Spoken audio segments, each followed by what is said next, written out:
How to build and maintain a successful ski club. Idaho Falls Ski Club has kept current and remained successful since its founding in the 1950s.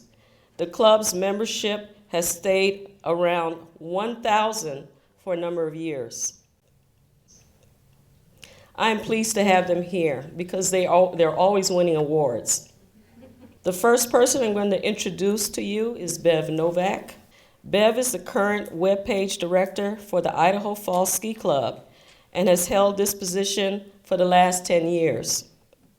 She became involved with the ski club board when her daughter was on the Kelly Canyon ski team. She has been employed by the Idaho National Laboratory for 25 years. She moved to Idaho Falls from Billings, Montana. She learned to ski in college at Montana State University. She studied computer science at Montana State and holds a master's degree in computer science from the University of Idaho. So, without further ado, Bev Novak.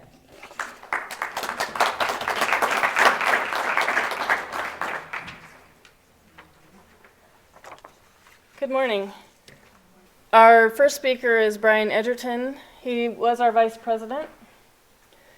And then we'll have Delissa Rogers. She's our current treasurer. I will be back up as the website.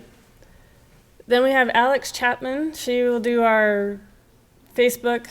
She's our publicity person. And then Sandy Bryant's our membership.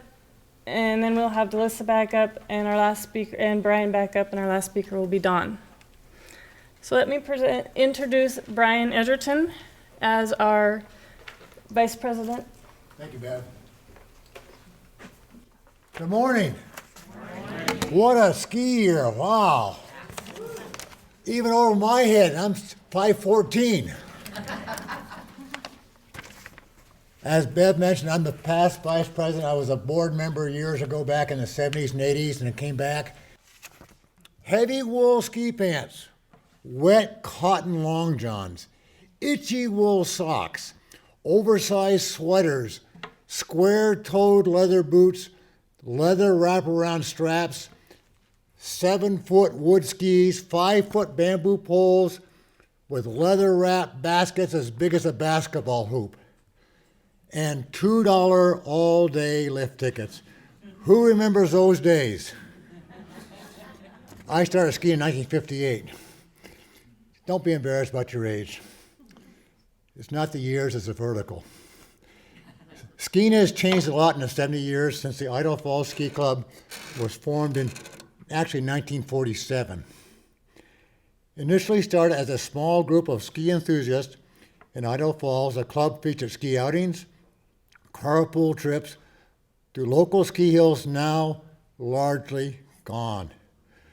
Who remembers Bear Gulch, Pine Basin, Taylor Mountain, Lion's Head near West Yellowstone, each featuring 500 vertical feet of slope, diesel engine, state-of-the-art, cable-operated sleds, later rope tolls, volunteers sidestepping the slopes to pack down the pesky, ankle-grabbing powder.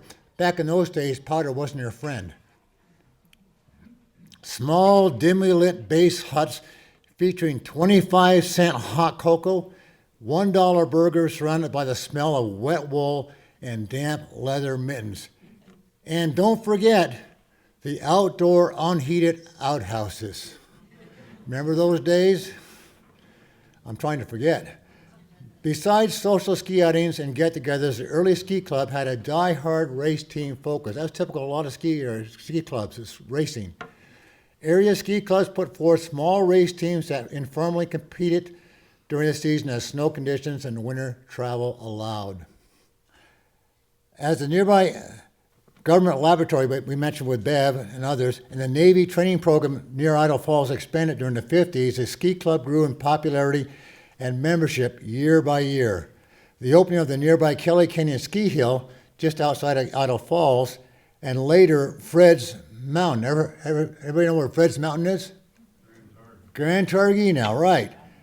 1960, $8.50 a day for a ski. That's a lot of money for those days. Doomed the small local hills and fostered continued interest and growth in the Idaho Falls Ski Club.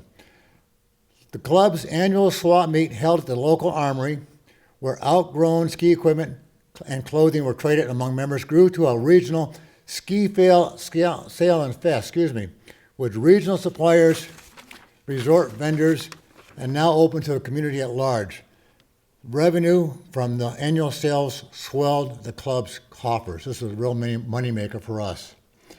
The ski club sponsored the local youth ski race program from its revenues, and besides, also subsidizing many popular ski trips throughout the year. Several local skiers in the area progressed to the Junior Olympics thanks to our Idaho Falls Ski Club sponsorship. The club also developed a nearby Nordic Trails area on the U.S. Forest Service land in the Kelly Canyon area for free community use. Warming huts, overnight huts were erected with over 17 miles of groomed cross-country and snowshoe trails, and this area continues to be a very popular winter use program in eastern Idaho. Between 1975 and 1985, the Idaho Falls Ski Club membership grew to over 2,000 members, and I think it's almost 5,000 members at one point, which is an immense club for the area. Discount coupons were offered to members with outstanding savings for ski tickets, lodging packages, and many area restaurants. Alpine and Nordic trips were sponsored for our members, filling almost every weekend throughout the ski season. Advanced reservations were often required to get a spot on these popular trips. There were often waiting lists. The club even sponsored an international ski trip every other year, which were very popular. With the closure of the Navy training program and the downsizing of the nearby government lab, along with changing demographics, the Idaho Falls Ski Club has experienced a decline in membership over the last 10 to 15 years. And I don't think this is atypical. I've talked to many of the local reps here last night and around the area, and I think we're all having challenges maintaining a vibrant membership in our ski clubs. To meet these changes, the club has been required to adapt an electronic media presence with website, Facebook, Instagram, and even Twitter being promoted to reach the younger outdoor enthusiasts. Our follow-on speakers will touch upon these changes. Group discount promotions have largely disappeared, replaced by direct vendor electronic media campaigns. Ski areas, ski clubs, restaurants, lodging, they all do their own electronic campaigns now for discounts. So our club discount coupons are not the attraction they used to be. Younger people are more spontaneous, I call it organic, with quickly changing and short-term planning horizons now the new normal. Interest in joining membership clubs, dues clubs, organizations in general has waned in recent years, particularly with the so-called Generation X and the fast-paced millennials. The Idaho Falls Ski Club is grappling with the need to adapt if we are to continue to serve the interests of our winter enthusiasts. Regardless how we adapt, challenges abound for the Idaho Falls Ski Club. I'm sure many of you have the same challenges. We look forward to significant changes as we continue to be present in the future of the regional recreation and culture. And the sharing of ideas among the ski council clubs is encouraged and probably essential. Thank you. Thank you, Brian, for that nostalgic look back. I'm Delisa Rogers. I'm the treasurer of the Idaho Falls Ski Club. Just a show of hands, how many of you have been to Idaho prior to this meeting? Some, okay. And then how many people have been to Idaho Falls? Fewer, but some. That's a good showing. I'm impressed. So we're going to talk about where Idaho Falls is. It is a 4-hour drive from Boise. We have quite a few mountains to get through, so we have to drive around them. You'll notice that most of Idaho is covered in mountains. As far as the state goes, it's actually 80% public land. And that provides us a lot of opportunity for recreation and outdoor activity. It's the 10th largest state in the continental U.S., and yet we only have 1.5 million people in the whole state.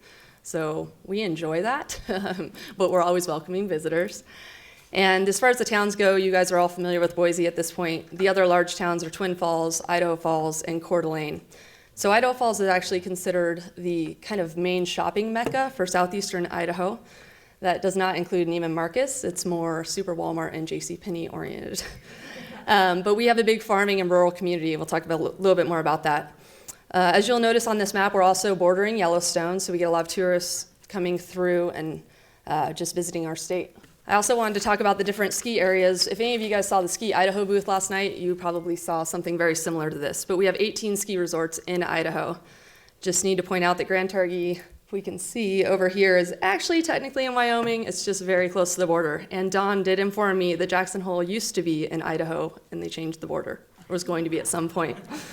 So we have Grand Targhee and Jackson Hole in Wyoming. We have Kelly Canyon, which Brian talked about a little bit. It's very close to Idaho Falls. It's about 30 minutes away, and it's a really local hill where children learn to ski, really family-oriented small hill.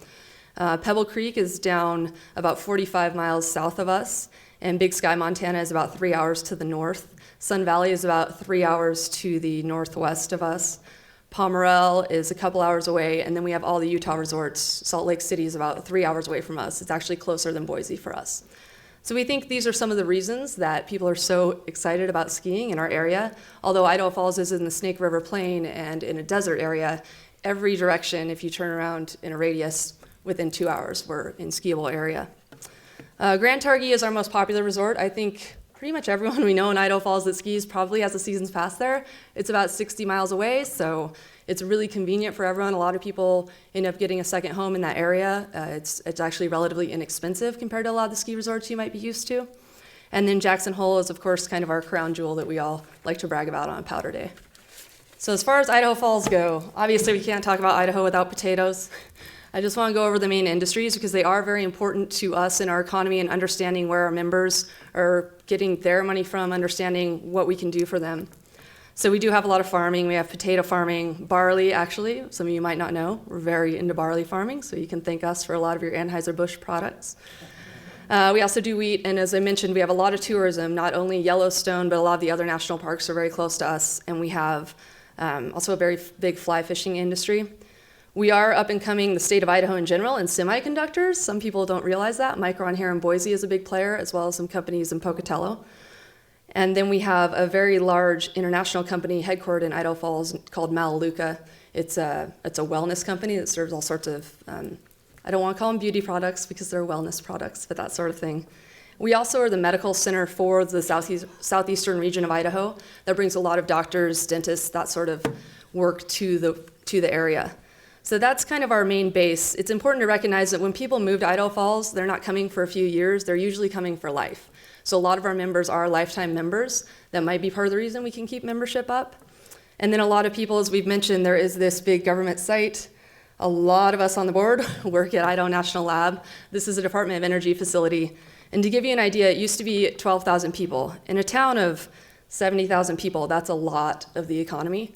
It's now down to about 4,000 people that work out there, so that's also part of the reason that we're understanding our membership has dropped a little from those numbers up to 5,000 in the past. We have a lot of people that actually are members outside in the rural areas outside of the town, and so we're able to support a large community with Idaho Falls Ski Club. As far as our leadership goes, we do have, I'm actually not very familiar with other ski club boards, so I don't know if this is a large number of board members or not, but we have quite a few. We have the normal roles, the president, the vice president, secretary, treasurer. I'm not discounting those roles. They take a lot of effort. We also have a lot of new roles that are becoming much more important. We do have a publicity and social media chair. Alex will talk to you in a minute. And we're finding that's very important to keep our membership and enrollment up. We also have a member benefits chair, and that's Ty. She's here as well. She's not talking today. That's all the member benefits we have, such as local restaurant discounts, ski shop discounts, all that sort of thing. We find the members really appreciate that. And Sandy is also here as our membership chair. She's going to discuss that a little more in the future. We do have a race team liaison.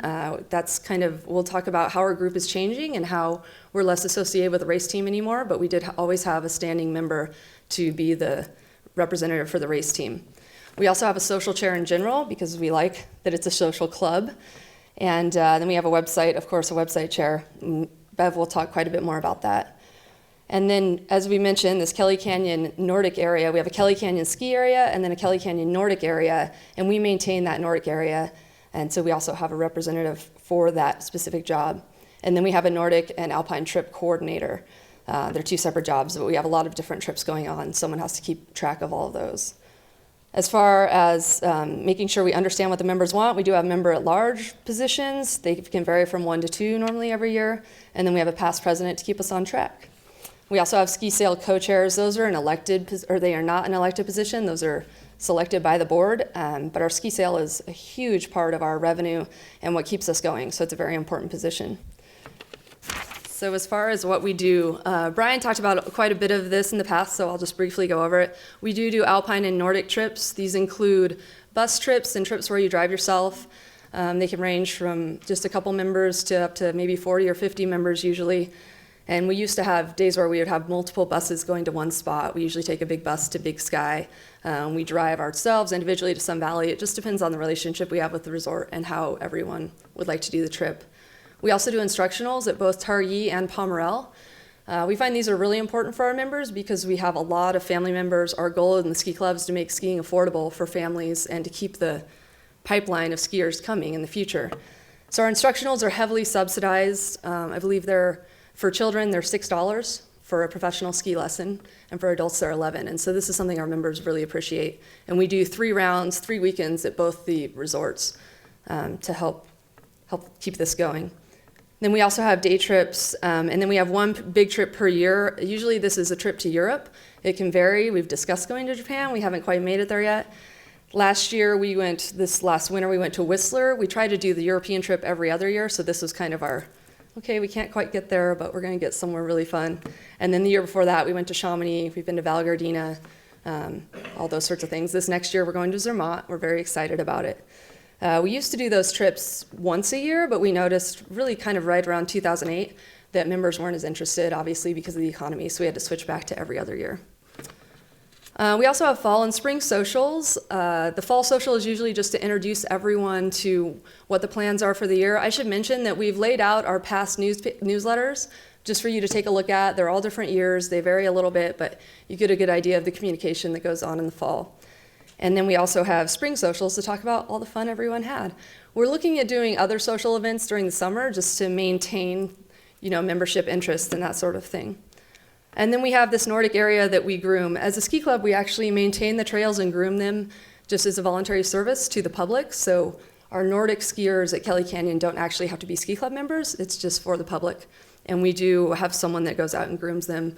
We pay for all of that. And we have 2 huts for overnight stay as well. So we're trying to promote not just downhill skiing, but also cross-country skiing. We're also trying to promote other snow sports. The big fat tire bikes is something we're looking at getting into.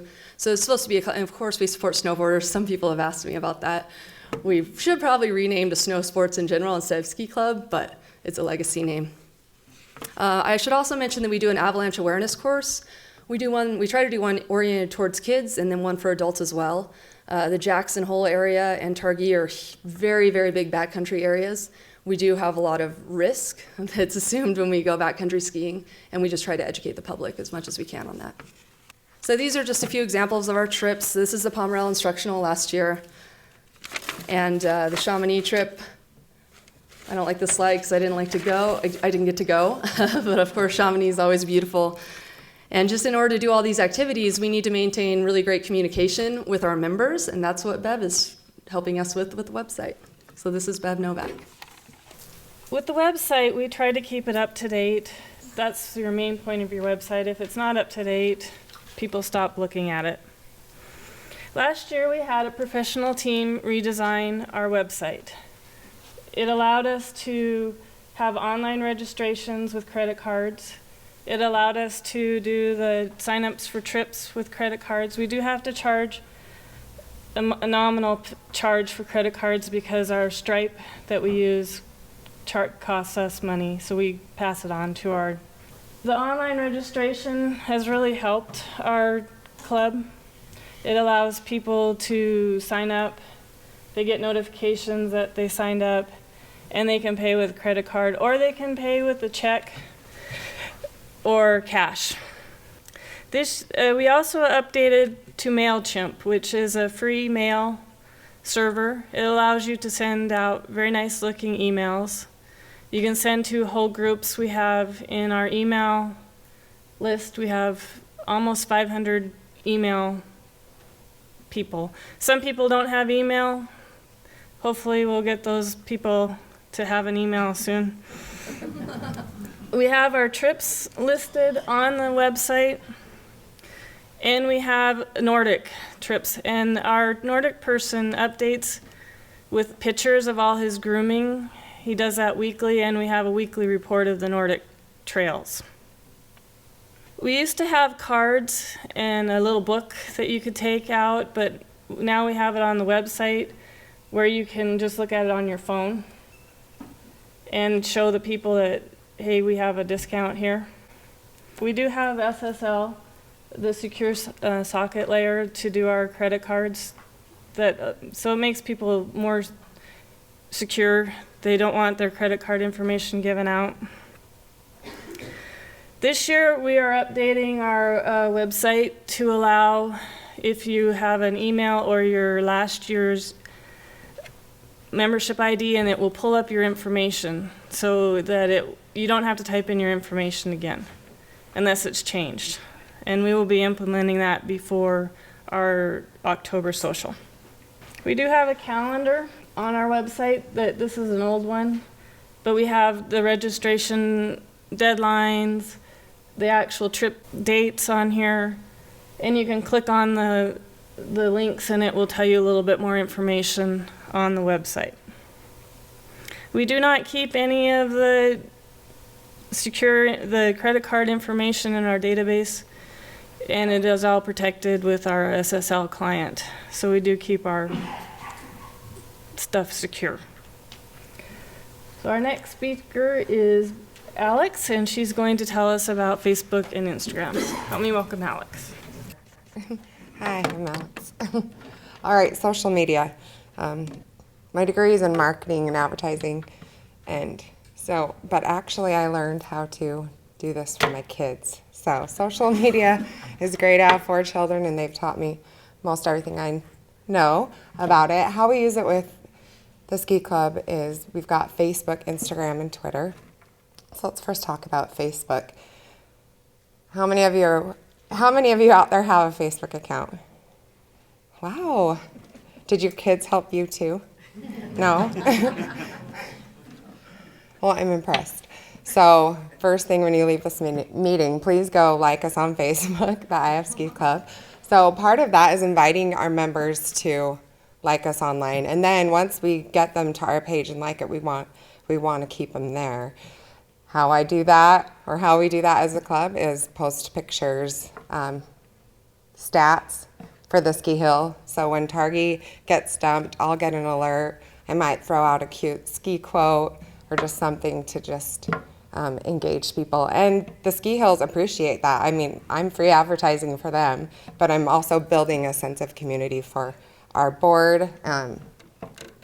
It's fun. It's a little side job to kill time while you're just waiting for things. So I also use it to post our club activities. So our social in the fall is usually right around Halloween. So we dress up, we have a raffle, we get a bunch of prizes, and I'll just go around and take pictures, candid shots of different people on the board and just members, and it's fun. And people like to visit and see that. Again, building a relationship, sense of community. Same thing with trips, and we promote the membership benefits. So the discount and showing your phone, like she was talking about. Occasionally we'll highlight a different business and kind of give a call out for them as a thank you for giving us a discount. Instagram. Okay, I'm going to ask the same thing. Who out there has Instagram? So with millennials, Instagram is actually a bigger deal. They're over Facebook, by the way. I get told this all the time by my kid's mom, get off Facebook. It's really not cool anymore. But I'm still using it. I use it more than any other social media. But they like Snapchat, and I've yet to start a Snapchat for Ski Club because it would probably just be me on it. I mean, I don't know. It would be difficult. And then it disappears unless you screenshot it. But anyway, so Instagram is more picture-based, visual, hashtags. Thus, I'm wearing the hashtag necklace. Somebody asked if it was a tic-tac-toe necklace. So that's just showing you the gap right there. Clearly they're not an Instagrammer. But the Instagram I chose for the Idaho Falls Ski Club was downhill therapy, just because that's what it is to me. I love the fast pace and the wind in your face and being away from everything and actually getting offline and putting the media away for a minute. So yes, definitely Instagram is where we're headed, because that's where our younger skiers are. That's what they're doing. That's what we need to be doing to engage them. I can tell you or teach you how. So I would like you to write down my email, and it's really easy to remember, skibunny@gmail.com. So if you need help with your club or personally just have any questions on how to create a Facebook or Instagram or Twitter, I'd be happy to send you directions and how to. Ski Bunny Idaho. Yeah, @gmail.com. And yeah, let me talk a teeny bit about contests, if nobody knows what that means. So I could get a prize donated, and I could say, all right, we want you to send in your pictures, the best snowboarding or the deepest powder day, and send them in, and we're going to give you a free hat, a ski club hat. And then they could send the pictures to me, and then I would post the winner, something like that. But it's getting people to your page, and then also inviting them to like and share the page or an activity that's coming up, and that can just expand your reach. I should have looked this morning. I think we're close to 800 members that follow us on Facebook. It's pretty good, you know. The newspaper, okay. Our newspaper is awesome. They give us free space, and we turn in articles. They start with every week when the ski season begins, and then it spreads out to every other week. And it's just a nice way that we can interact with the community and give them tips on staying fit for skiing, or the best time to go to this mountain or that mountain or whatever. But then we archive, or we are in the stage of archiving all of our articles on our website so that you can access them. So we've been doing that for 2 years, and that's just great, especially for the people that read the newspaper. Again, not the millennials, because I don't think they read the paper, but they come check us out on Instagram. And radio. So we don't do a lot of radio ads, but we do use radio, especially for the ski sale. This year, we actually hired the live DJ that came and did a live spot, and it was fun to interact with him and talk about the sale, and he walked around the sale, and we had the whole van and the lights, so kids liked that. My daughter still talks about it. She says, you know, I think Jacoby Jones, if you just called him, like, he could get us on the radio, like, all the time. She thinks that we're friends just from that one experience. So, but again, community is important if you want to keep your members and increase the numbers. All right, so this is just at a glance what Facebook, Twitter's not up there, but Instagram. So that's just kind of our heading, screenshot from a while ago. And but Facebook, there's an example of just our main page. The middle is what our Facebook main page looks like, header, and then that's a post from our spring social that I did, and it's gonna just snapshot like the few first photos, and then there'll be like a plus sign and it expands, because I had a lot more than just 4 photos, but it was really fun. We had it catered by Moranitas, which is a local Mexican. We had taco stand. It was fun. So, all right, next, membership by Sandy. Hi, I'm Sandy Bryan, and I grew up in a skiing family. We worked at a local ski hill, and in the summer, in exchange for that, we were able to ski that winter for $25 when I was growing up. Family with 4 kids and 2 adults, we were all able to ski that hill all winter after working it in the summer. We skied both nights of the week, or both days of the weekend, and we night skied 2 nights a week. And so on through college and that, I continued to ski and love the sport. But I continued to see the price rise as I went through, as I was skiing. And when I had my own kids, and we had, like they said, the local hill, and we used to take them there and ski. And as things changed, you know, with kids, you're changing gear out all the time. It just got very expensive. So we switched over, did some more cross country for a few years, and you could keep them in the same gear, you know, switch out the boots, keep the skis, and that helped out too. But I've been involved with the ski club. I've been membership for 4 years. I was involved a couple of years before that with the data side of it. And when I came on, I wanted my focus to be to keep it a family sport, to try to keep the costs down, to try to keep that happening, that you could have families enjoying this sport. Currently in the Idaho Falls Club, we have around 935 members. They say we've been around 1,000. Our numbers, like a lot of the clubs, have went down, but we try to keep bringing in new members. We have a great board, and it takes a board to maintain a membership of a ski club. It takes many parts and pieces to make that happen. Of our members, about 2/3 of those are adults, and we have about 50 families, and we do have some discounts for families I'll talk about, and we instituted that a couple years ago. Some of our options to become a membership, some of this is kind of a repeat of things that were already mentioned, but we do have the online option that people can sign up online, so that helps if you're not from the area and you're planning to come to Idaho Falls and you want to get the discounts at some of the hills that I'll talk about. Grand Targhee, Jackson Hole. We do have an online sign up. Our main time to sign up is our kickoff party, which starts out the year. I think I have a slide there, and then we call that our fall social kickoff party.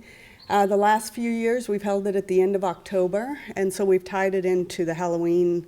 We did a Halloween-themed social party, but you can come in the door, join the club for an adult, $25. You join at that point. You get a couple drinks, appetizers, chance to mingle with other people. We do a raffle. You can come as a non-member for $10 and just spend the day. You can come as a family, or spend the evening, I should say. You can also come as a family and sign up that night. So that's our main kickoff party in late October. Next opportunity to join the club is in November. Usually, I think it's the second weekend in November, we hold our Ski Sale and Fest, which they've mentioned already a couple times here. For me, I set up a membership table, and I have a number of people come help me.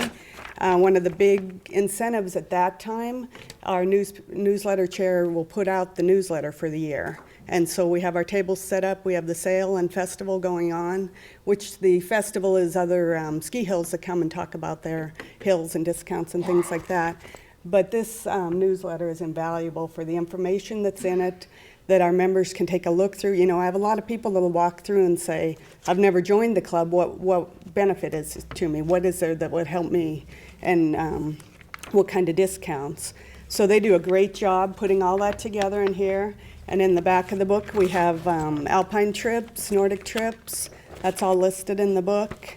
And one of the incentives to join is the member benefits. And as we mentioned, we have a chair that takes care of that. But those are all, we try to get just a general listing in the book. We've tried to get away from paper, things you hand out, because this gave us a way to continue to get companies to partner with us throughout the year. And we can add them onto our website, and you can pull up that website. But we have everything from restaurants, bike shops, ski shops, and we have them locally in Idaho Falls. We also have a lot in the Driggs-Victor area, because so many of our members do travel up to Grand Targhee and spend time in that area. And we have hotel discounts, Jackson Hole, Driggs. So if you're a member of our club, you can show those benefits on your phone. You can print them out if you like, whatever. And most of them know you just show your membership card, and they will give you those discounts. So that's definitely a big incentive for people to join our club. And then our other option to join the club is we have 2 local vendors that sell our memberships. One is an outdoor year-round ski and outdoor shop. They sell our memberships. They have 2 different counters where they sell our memberships.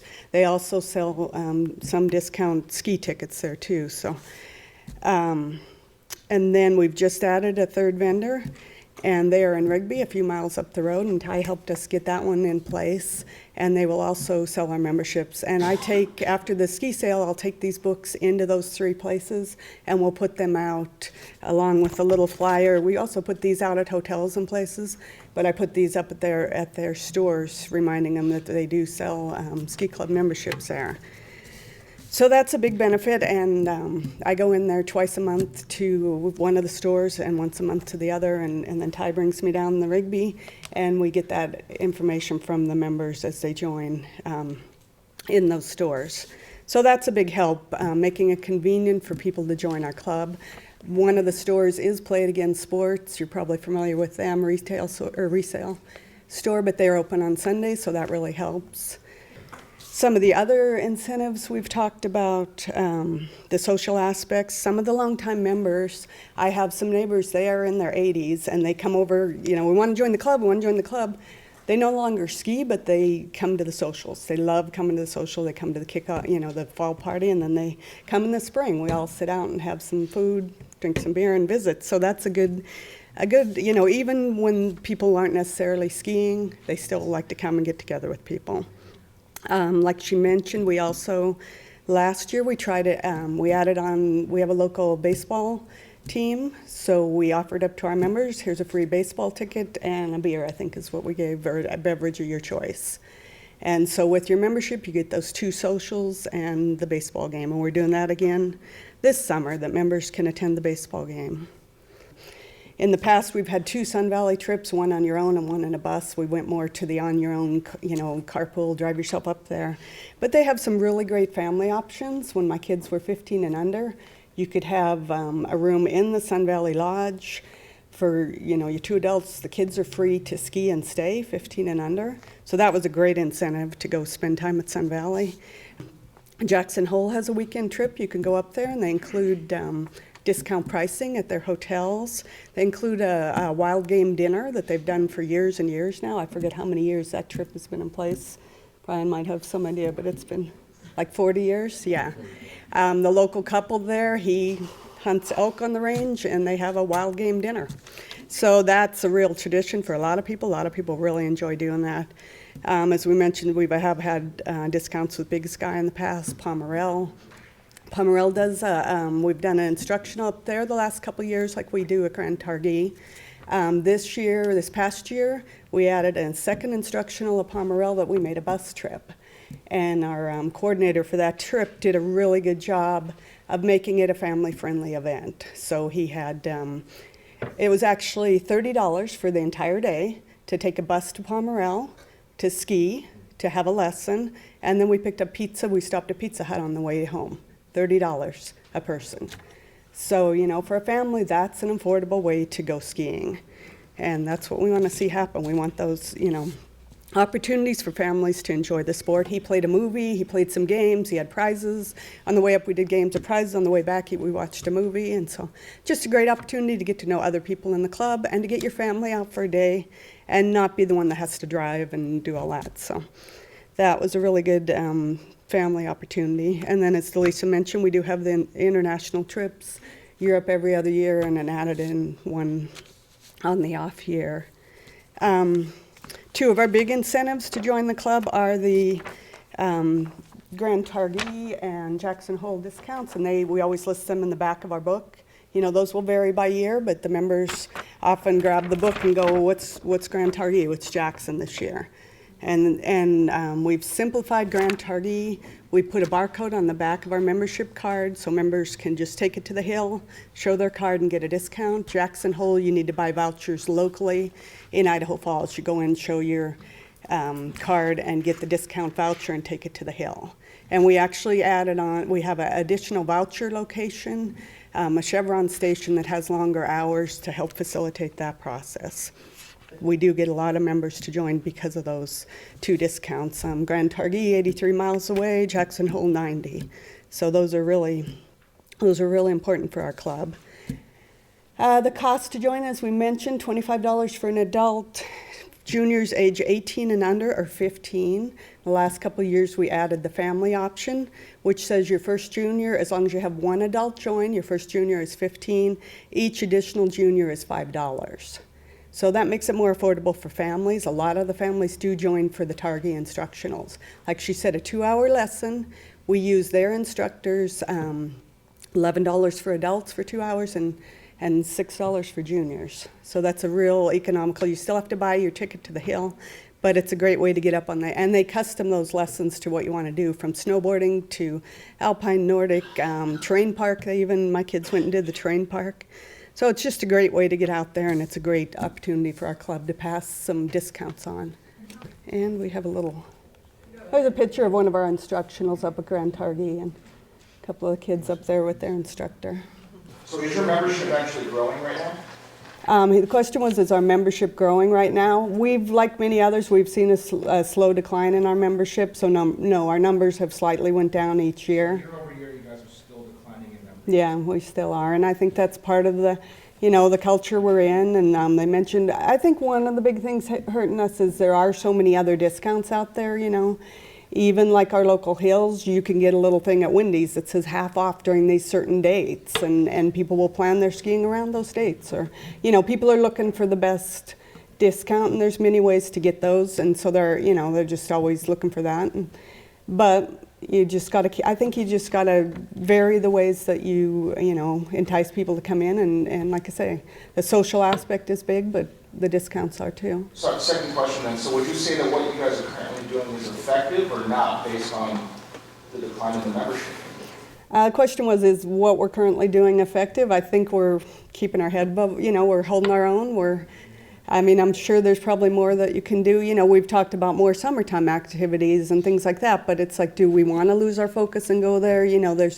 Everything takes volunteers. We're all, volunteers. So it all takes time, it all takes effort, but I think we're holding our own, and everybody that offers to help us out, and the social media has been big. I think without that, you'd lose a lot of people.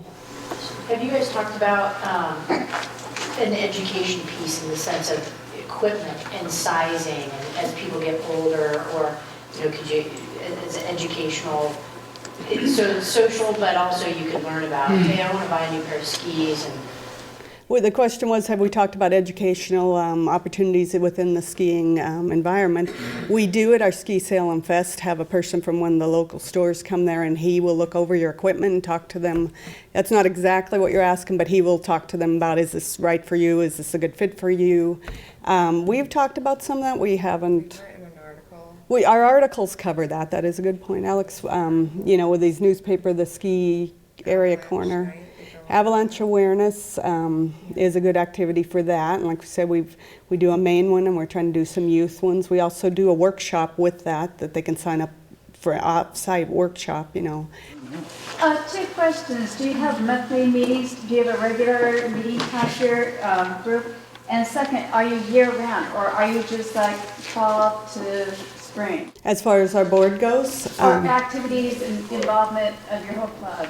So our activities, like I said, we limit it more to the ski season. We have our kickoff. We have things throughout the ski season. We have our spring closure. And then we've added on that baseball one. But it is time intensive, so no, we haven't added on a whole other. We have a local alpine club that does a lot of hiking. There's a new Facebook page in Idaho Falls that's really big on hiking, stuff like that. We're all really active people, but we feel like our focus, we'd like to do more, but we haven't. No monthly meetings? Our monthly meetings, not as far as the club overall. Our board meets monthly, and typically we go ahead and meet through the summer months too. We meet once a month as a board, but no, not as a club. Yeah, events and activities in total for a year, how many would you say that you present? So you're talking actual trips and everything like that? You could look through our newsletters back there. It varies, but and our number of trips, has went down somewhat, just depending on what kind of discounts we're going to get with our partner areas. But I don't know a number. Yeah, in the season, sometimes trips will have to be canceled. We try to avoid that, but I don't know a number right offhand. Probably, if we counted them in here, you probably have an idea.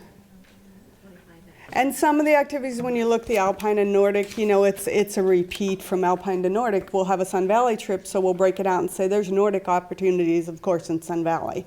And you can come along on our trip and you can split out and do those, take those opportunities. So, but I don't know, probably 25 combined with Alpine Nordic, everything we're doing, so.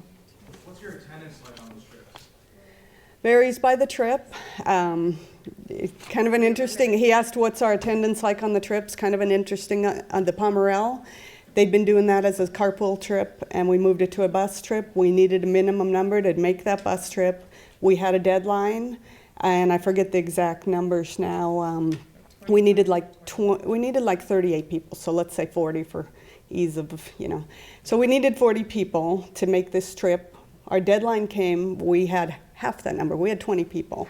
So we're like, okay, we're not going to be able to do this. And then someone said, what about the Wednesday ski bus? There's a Wednesday ski bus goes to Targhee, not affiliated with us. We promote them, but it's not our members or anything like that. They mentioned it on the bus, and we got enough people to fill our bus. This was 2 days after, well, it was the day after the deadline. We extended our deadline like 3 days, and we got 38 people to make that trip, and it happened. So it varies, and that's the hard thing. You put this together, you have people that want to put a trip together, and then you cross your fingers and say, we hope we get enough to make our minimum that we have to make this trip happen, especially with the bus trips. As membership chair, when I first joined, I said, we're gonna do a different trip each year so I can get familiar with these trips. I can have kind of a idea, I can talk to people about them better and know what they're all about. So, one big trip of the year, and we'd join in on some of the Nordic trips too. But anyway, thank you for your time. I'll talk really quickly about finances since I'm the treasurer. Essentially, we have 3 sources of revenue. We have the membership sales. We have some donations that come in from that grooming of the Nordic areas. But our main source of revenue is the ski sale. And our ski sale used to be called a ski swap, is now a ski sale. We usually bring in about $140,000 to $160,000 worth of sales.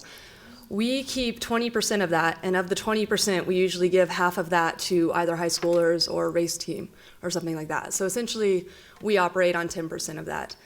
We do keep quite a bit of money, cash flow in the bank, just because sometimes for our Jackson vouchers, people are asking about, we'll write a $40,000 check to Jackson just for those. So we do have to keep track of all the money.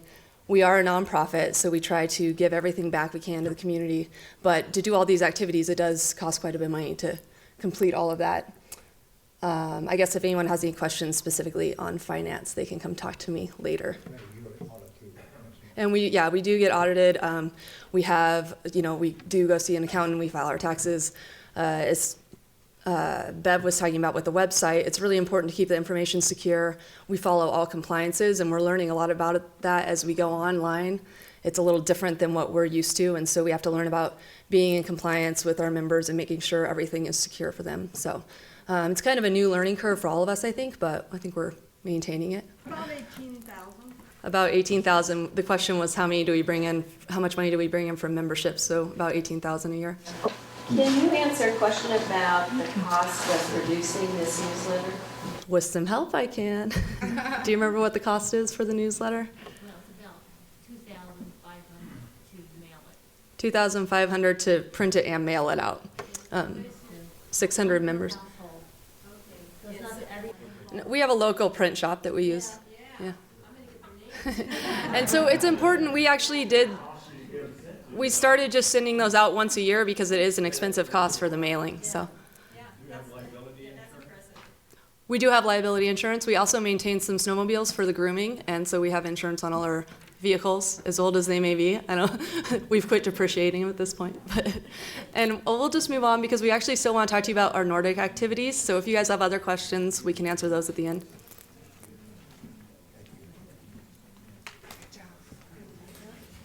briefly, Brian Edgerton again.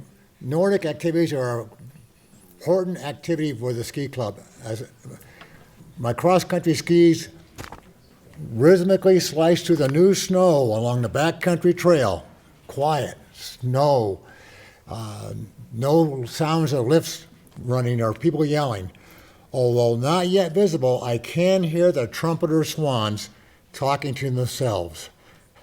This is along the Henry's Fork and Harriman Park. Harriman Park is typically cold, frosty, and quietly scenic in January. Along with nearby Harriman Park, where our Nordic ski areas, we have lots of backcountry areas. We mentioned Sun Valley. So we have a lot of Nordic venues to advertise with our ski club. The Nordic program offers a diverse contrast in both settings and, importantly, pricing to club members, and is especially family friendly. It's a great alternative to the alpine resort skiing. Club Nordic trips can be independently scheduled or typically in conjunction with a sponsored alpine trip by the club. The aforementioned Kelly Canyon Nordic area, sponsored by the club, is a particularly popular program for the Idaho Falls area. Also in coordination with the U.S. Forest Service and Nordic Ski Patrol, the Idaho Falls Ski Club sponsors an annual avalanche awareness presentation with informative expert speakers, topics, and lots of great door prizes. That's always an attraction. And previously, we've sponsored youth participation in avalanche classroom safety training, both in the classroom and field training, a day of field training on the slope. We actually sponsor several youth to participate in this.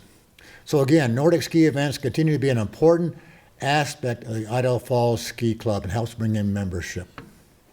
Thank you. Hi, I'm Don Rash, past president of the ski club, and I've been on the ski club board for 15 years. Been the president for 4 years, past president for 5 years. So I've been acting in many parts of the ski club. And back in around 2006, 2007 timeframe, the ski club went and voted in the board to pursue and help with working with other clubs in the Rocky Mountain area to help form the Intermountain Ski Council. And so we were part of the instrumental organization to pull that together to help the council come together. That's now putting on the meeting today. And we put on, the Intermountain Ski Council did one in Ogden back in, I think it was 2009 timeframe, 2010, somewhere in there. But we worked with other clubs like Park City, but Park City, Cheyenne, Pocatello, and other clubs in the area, we worked with them. And actually the first president of the Intermountain Ski Council was Mark Larson, who was actually the current president of the Idaho Falls Ski Club at that time. So he was doing a dual role. We've done a lot of things since then to help try to promote and form a better relationship with the council and working together. Worked quite a bit with Paul and Michael this year to help put together things and make sure that they have what we could provide them for this convention today. And we've been working to do other things with the promoting the Far West and the convention. We mentioned earlier about the newspaper articles that we do, and I brought a copy of one that was in our local newspaper about the convention that we have here that was put out this past year.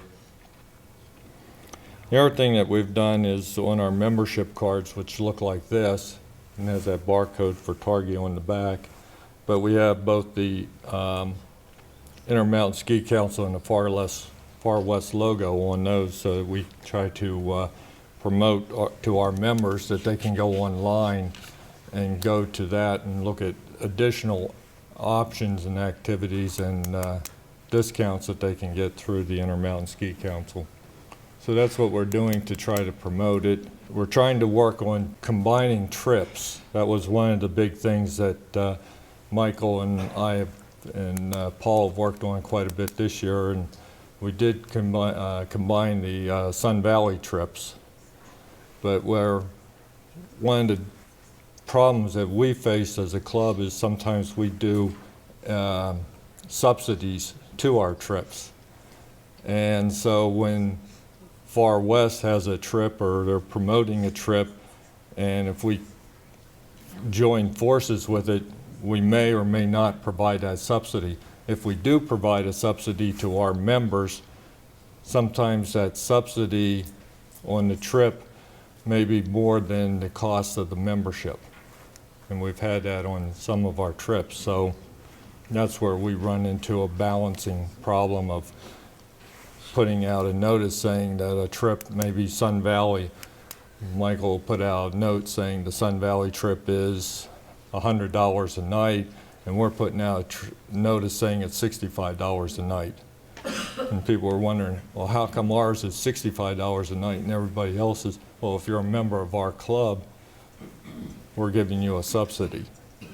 And it's just those type of things. So we're been working diligently to try to work that issue out so that we're even in balance throughout that process. Our ski sale and fest has grown tremendously. As we've noted, it started out as just a group of people getting together doing a ski swap, to now it's just very commercial. We've got 5,000-6,000 people through the door on opening night, and it's quite large. I think we're using about 10,000 square feet or better of floor space for the sale, and you'll have 3,000-4,000 pairs of skis in there and hundreds of boots and all kinds of things going on. So the ski sale has tremendously grown, and that's been a real revenue enhancer for us. Club trips, and there's been a lot of back and forth on our club trips, and we've had some up and down issues on there. I mean, we've talked about how many people. Well, when we run a trip, we have no idea, and who's going to sign up. The coordinators, and I've been a coordinator, and I do Sun Valley, I've done some cross-country trips and that. We set up our timing. We try to get those trips scheduled and everything done in August so that they can make it into the newsletter by September to get printed for October. We have no idea in August who's going to sign up for a January ski trip or activity.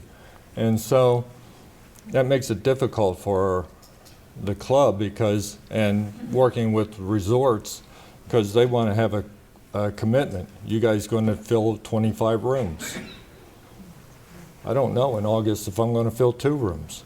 So it's difficult time for the coordinators, but they're doing the best they can to put that together. We get that information out, and we've had trips where we've had to tell people, well, you're past the deadline, and as an Alpine director, I've had to cancel trips. Say, well, you need 40 people to take that bus. You've got 36. We're going to have to cancel it. And then we'll get people calling up 2 days before the trip saying, you still got room. Well, no, we canceled the trip because you didn't call sooner, you know? And so we've had those type of issues, and that is one thing that we try to work through in the future and try to keep going. But I mean, we set up a trip for Snowbird, and we had 2 members go. My wife and I. We're the only ones down there. So, Kelly Canyon Nordic area, we've gone through changes in that area where we used to do everything from setting trails in the summer to maintaining them all winter long. setting up the huts, taking them down, working with Kelly Canyon on parking and that. And now we're more geared to working with the Forest Service.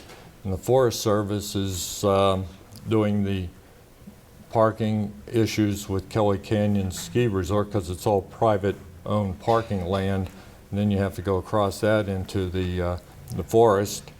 And there's an agreement with the Forest Service that they do the grooming with Kelly Canyon because it's part of their use permit. And so our members have to become now Forest Service volunteer members to groom the area. So we manage, basically in the legal sense, we just manage the huts. But we're still doing everything that we've done before, but through these other organizations. Communications, we've done a lot of changes in communications. It all used to be newsletters, bulletins, and mailings. And now with social media, that has been a tremendous,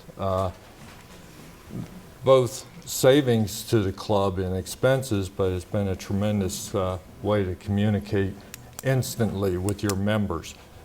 You know, we're going to have a discount for something. We can get that information out to them within, you know, a matter of minutes versus weeks.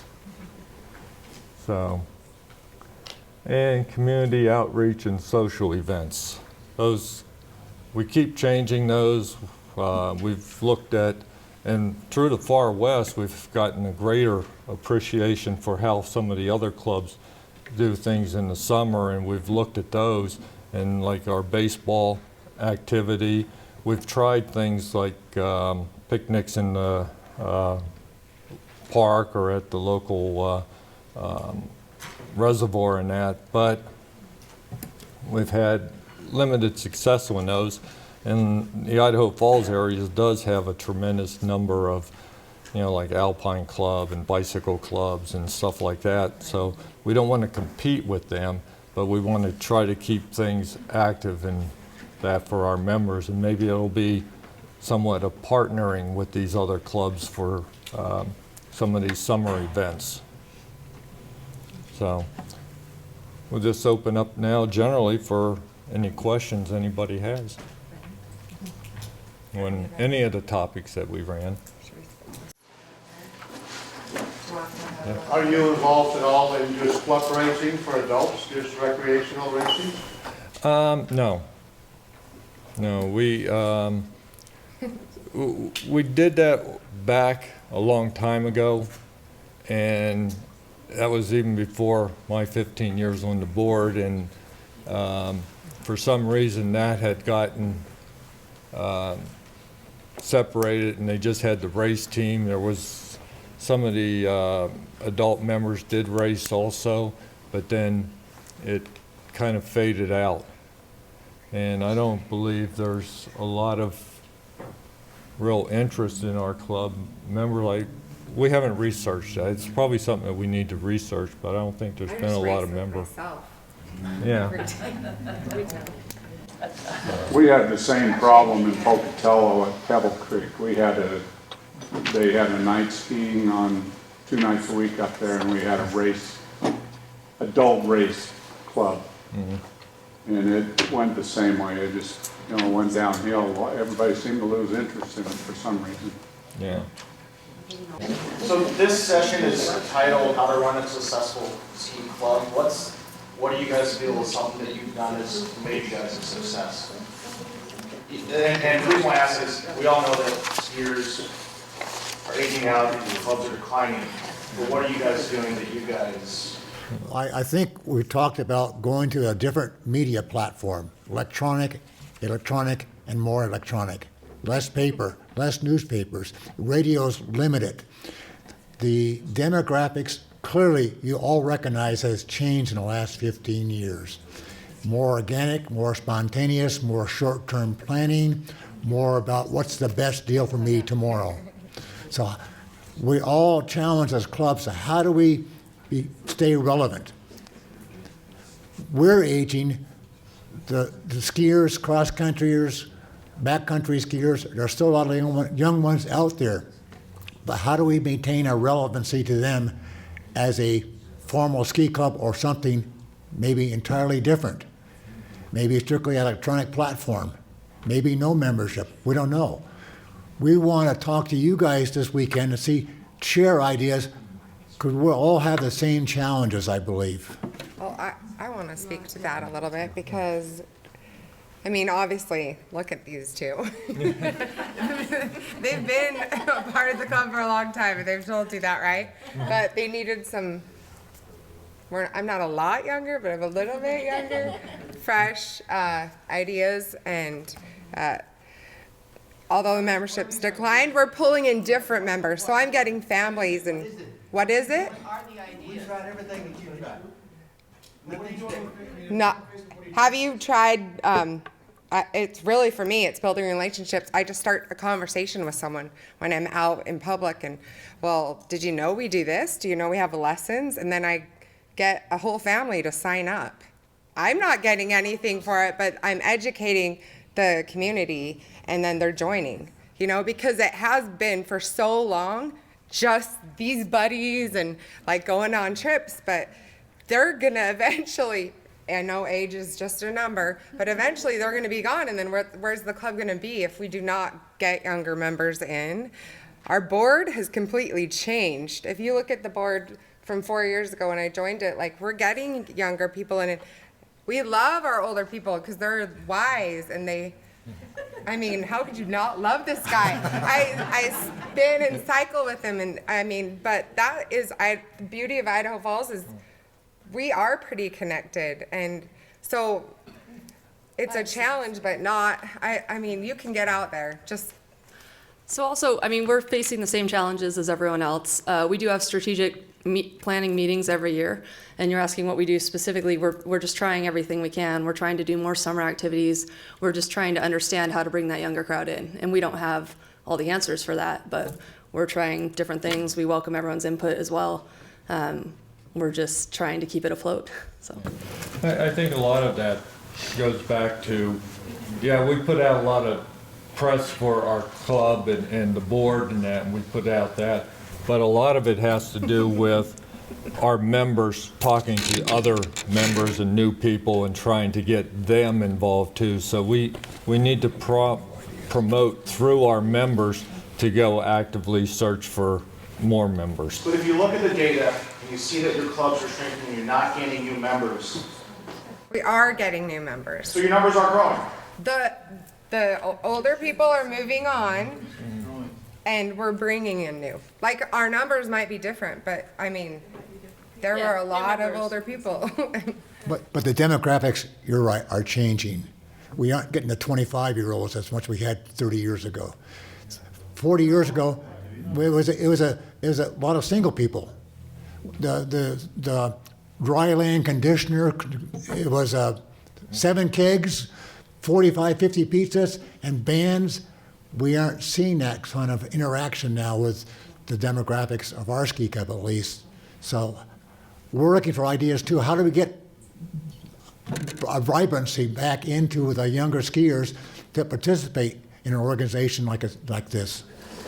Okay, like our club uses Meetup, and occasionally we can get the young 30 crowd to come in, and they come to our meetings. Then they see the white hair and they go, whoa, I made a big mistake. Yeah. How do you get the 30-year-olds that do not have children, but that generation to get excited about the idea of a club? Because they got to do it free and spontaneous. Since you're as one of those in the demographic, we do have that challenge too. We've done different things. We talk about being a family-oriented club, and a lot of our, like we mentioned, different ski clubs go for different things. We do focus a lot on the families in our area because it's a very family-oriented area. So sometimes we try to have a family bus and an adult bus. That's one thing that's been really popular. We have a Big Sky bus that's more of a party bus type thing. It's hard because with your membership, either way, we'll get complaints that crowd's too rowdy. And then we'll get complaints from that crowd that the other crowd's too quiet. And so you do have to deal with all of your members. You can't just make it fun all the time. I really wish I was around for the heyday of the big parties and the keggers. We also have to deal with liability now, and things change over the years. 50 years ago, you didn't have to deal with that. As our group does grow, we have to deal with a lot of other issues like that too. So it is just a constant struggle trying to figure out your demographic and how you can do that. I think, and we've actually been changing. We're not a drinking club. Like we've been, we don't want people to do that. My goal is to increase skiers, get people on the hill because it's dang fun. Can you briefly give us an idea of what's involved with the ski sale and how you put that together? Oh, that's not a brief answer. I will try to be brief. The question is what's involved in the ski sale. As we mentioned, it's a pretty high revenue event for us in Idaho Falls anyway. We've already booked the place for next November. We have a lot of vendors come in from the area. I think from Pocatello, maybe even Twin Falls, we have vendors come in. So a lot of the sales come from those vendors, and then it's an opportunity for them to sell their gear in Idaho Falls in a new area, and then we do give them back 80% of their profit. We also have a lot of individuals that come in, swap out their old stuff. A lot of people are trying to sell stuff from the 80s, it's not working anymore, that kind of thing. We have a lot of volunteers, pretty much everyone on the board. It's a weekend, 48 hours kind of being there all the time. It takes a lot of effort on our part, and then we also have a lot of high school volunteers and family members that just help. We do have a semi-truck trailer full of equipment, full of boards to stack the skis, all the skis on, and all that sort of thing. And we also have our own cash registers. We have 6 cash registers. We have credit card capability. We have to hook up all the phone lines for that. So it's a big event. And it's kind of, for a volunteer organization that doesn't do this as their day-to-day jobs, it's always a learning curve because you have new people every year trying to start and help. So, but we can talk offline on that also if you're interested. I have a 15-page action plan with several hundred actions and assignments. If you want to look at that, I'll share it with you. And it's all done by volunteers. The whole ski sale is run by volunteers. Let's give Idaho Falls Ski Club a hand. Thank you so much.